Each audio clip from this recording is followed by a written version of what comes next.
Okay guys, so I wanted to show you how to do a Wayne Thiebaud cake.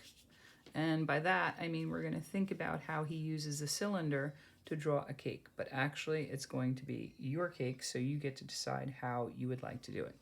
I'm going to recycle this paper because I don't like to waste. And what I'm going to think about is, what is a cylinder? So I'm going to work really lightly. Here is a cylinder. A cylinder has two sides. It has a bottom and it has a top. So right now it looks like a rectangle. But to make it a cylinder, what we do is we curve this line and we curve this line, and then we can see the top. We can see into this can, this cup, whatever it is.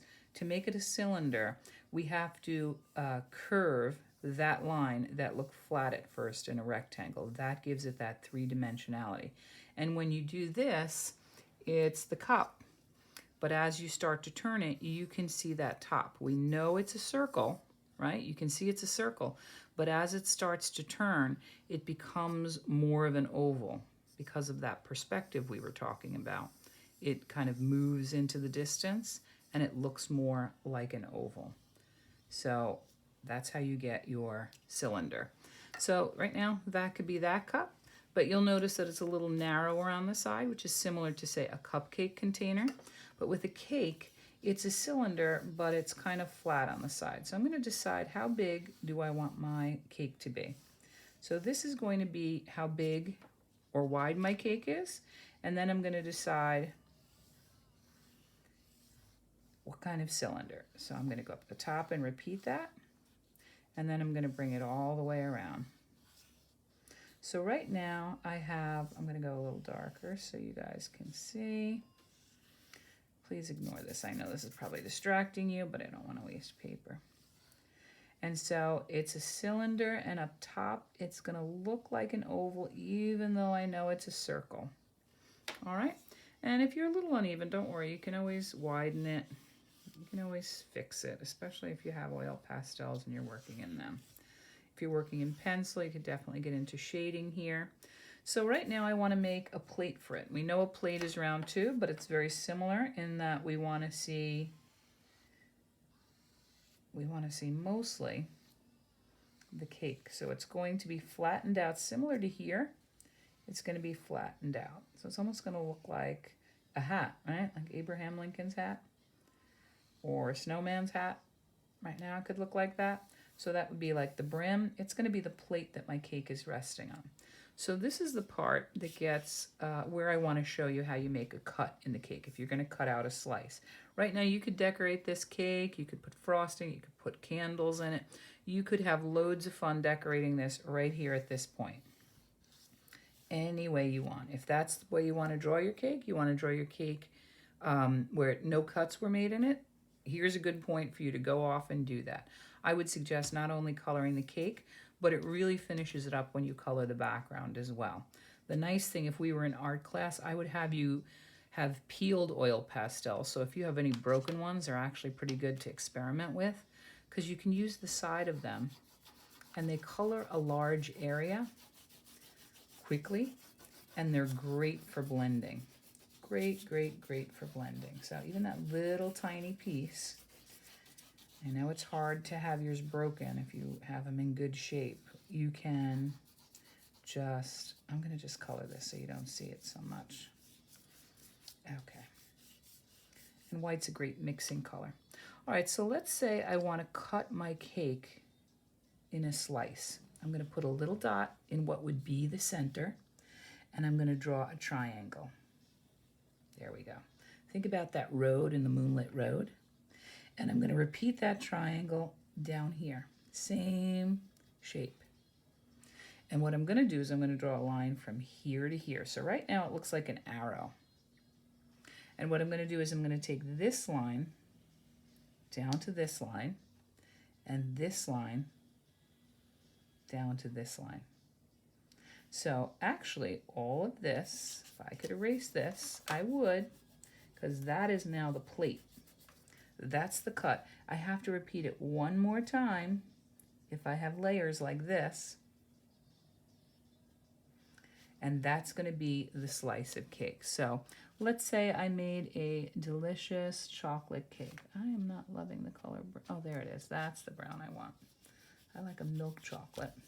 So let's say I have a milk chocolate frosting like this. Kind of looks red on the black paper, but you can always blend color. So if you're not loving your color, don't worry about it. I don't love the color of my chocolate frosting and my cupcake picture. All right, so there we go. Here's my chocolate frosting. And I'm gonna have a vanilla flavor inside. So I'm gonna show you how it looks a little more cake-like. I know, the magic of art, right? You can make, what would I use for vanilla? How about, I guess I'll try you. Maybe it won't be really vanilla. That's the inside of the cake. You see how when I'm coloring in the upward direction? Because you're seeing that slice in perspective going into the distance. Can you see it? Take a look. Really look if you're not seeing it just yet. So here's the outside of the cake, and if we cut out a slice, that's what it would look like. You see those arrows helping us? Kind of like when we're doing some of our drawings that we've already done. You'll notice that. So I could actually borrow the darker brown for the edges here. Darker brown for the edges here. Make it look like it's going into the distance.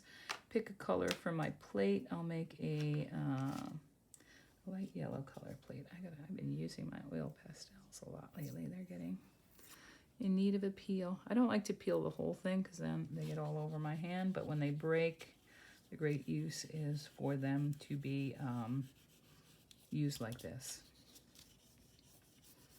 So don't fret if they break. Right now I'm enjoying the fact that I'm not getting it all over my hand, although you can definitely use your fingers for blending.